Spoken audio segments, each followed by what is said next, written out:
Hello guys! Ngayon nga po ay ibigay natin ang game schedule na magaganap nga sa February 28, 2026. Latest team standing ngayon, February 27 hanggang February 28, 2026. Siyempre game result kahapon at bigyan natin ng review ang game.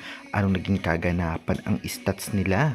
Siyempre ibibigay din natin sa video ito ang talagang mga top players o latest top 10 players sa kanilang posisyon. Best middle blocker, best spikers, best scorer, best receiver at best blockers at iba pa. At iba pang mga latest update about sa volleyball dito sa Pilipinas, kaya tapusin nyo ang video ito. And before that guys, please naman, huwag niyong kalimutan mag-like, comment, subscribe, and pa-hit the notification bell for more PVL, UAAP volleyball updates dito sa Pilipinas. Maraming salamat sa support. Subscribe na and pa-like and share na rin. At syempre guys, avail na kayo ng ating mga product dyan sa baba. Mga sports shoes, sports bag, at syempre mga ball ng pang volleyball, Mikasa ng mga original. Kaya syempre konting commission lang ay okay na sa akin. God bless na lamang. At syempre, umpisahan na natin. Ibigay po muna natin ang game result kahapon at konting review ng naging laban. Sa unang laban nga kahapon, sa laban ng Capital One versus Farm Fresh, nanalo ang Capital One sa loob ng 5th set sa mga scores na 26-24, 20-25, 28-26, 20-25 at 15-11. Player of the game nga dito ay itong si Niegos na may 20 points, 17 attacks, 2 blocks at 1 ace. At ng second game nga, nanalo nga ang Chocomucho laban sa Gallery sa loob ng 5th set sa mga scores na 26-24, 20-25, 22-25, 25-13 at 15-12. Player of the game nga dito ay si Picanha na may 15 points, 7 attacks, 4 blocks, 4 ace. Grabe. Ngayon nga ibigay natin ang review ng game. Unahin nga natin ang Capital One versus Farm Fresh. Anong naging kaganapan? Well, masasabi nga natin na talagang lumakas ngayon ang Capital One dahil sa kanilang recruit. Dahil kung ating titignan ang stats nila ay nanggawa ang mga recruit, especially si Nunag at itong si Gaston bilang middle blocker ng team. Grabe din si Adorador na may 14 points at syempre itong si Belen na unstoppable at consistent na may pinakamataas na score na 23. Ngunit si Niegos nagpakitang gilas at siya ang player of the game na may 20 points. At syempre yung mga kasamaan din ng Capital One na pinaghirapan ang laban na ito kaya nanalo, congratulations. Samantalang sa Farm Fresh, grabe si Trisha Tubo, napakalaking sayang yung 30 points niya at grabe din si Molina may 21 points at syempre itong nga si Cruz na may 12 points, samahan pa ni Tubino na talaga namang nanggawa ngunit sayang, kinulang lamang. Talagang masasabi nga natin na tinarabaho to ng Capital One at hindi basta-basta ang laban na ito dahil umabot sa 5th sets ang laban at dikit ang scores.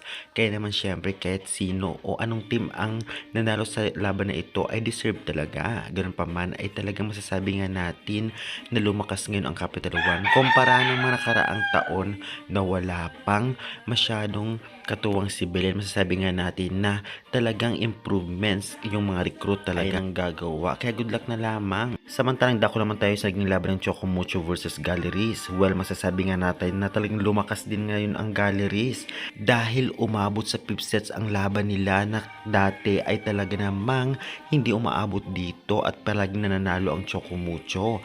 Ngayon ay may Eya Lauri sa Serundina ngunit nahirapan pa rin sila. Base stats, Galleries muna, grabe talaga si Deloria. Masasabi nga natin na grabe ang ambag niya sa team na ito. Kahit baguhan pa lamang, grabe din ang serving niya. At syempre si Asis na may 15 points. Samantalang grabe din ang ambag ni Napuntillas, Pascual at syempre itong si Baliton na pinahirapan ang mga wing spikers ng Chocomucho. Samantalang sa Chocomucho naman, grabe unstoppable pa rin si Laure at Sisi na pareho may 18 points. Grabe ang impact sa pagbabalik ni Laure. Kung hindi siya bumalik, siguro talo ang Chocomucho. Grabe din si Picanha, unstoppable, naging player of the game. At syempre, itong nga si Manabat at Cheng. At syempre, ang kanilang setter na si Dina Wong. Halos lahat naman ang gawa dahil hindi sila mananalo kung hindi nila ito paghihirapan lahat. At talagang maganda ang laro. Ganoon pa man umabot sa 5th sets ang laban. At talagang hindi nasayang ang ticket sa nanood sa venue at syempre online. At yan ang guys, ibigay na po natin ang review ng game. Ngayon naman syempre, ibibigay po muna natin ang stats o mga top players, top 10 players kung saan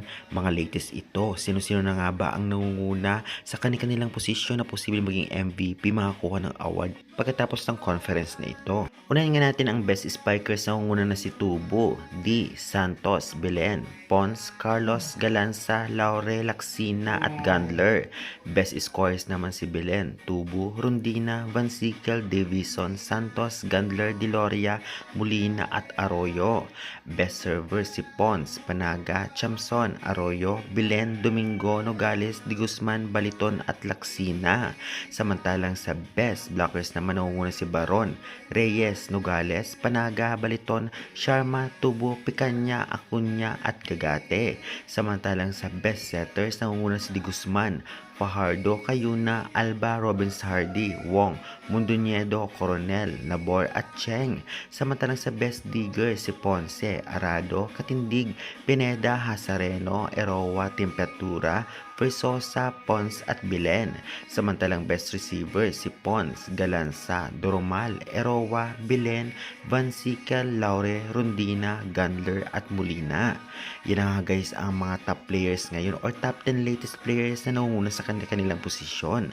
Ngayon naman ay ibibigay natin ang latest team standing. Ano-anong team na kaya ang nangunguna ngayon? Anong team kaya ang nasa top at anong team ang nasa lower rank? Narito po. Sa ngayon nga, Signal Super Spikers ang nangunguna 4-1, PLDT Home Fiber High Speed Heaters 3-1, Kremlin Cool Smashers 3-1, NXZ Chameleon 3-2, Farm Fresh Foxes 2-3, Capital One Solar Spikers 3-3, Chocomucho Flying Titans 2-3, Galleries Tower High Racers 2-3, Akari Chargers 1-3 at Sauce Coffee Thunderbird 1-4. Kung ating titignan, Signal, PLDT at Kremlin ang top 3 at nasa lower rank naman na top 3 ang Galleries, Akari at Sauce Coffee. Ganoon pa man hindi pa tapos ang laban at mababago pa yun sa mga susunod na laban, kaya good luck sa lahat ng teams. At syempre wag na po natin patagalin pa, ibigay din natin ang game schedule na magaganap mga February 28, 2026. Anong oras, saan ang venue at saan mapapanood?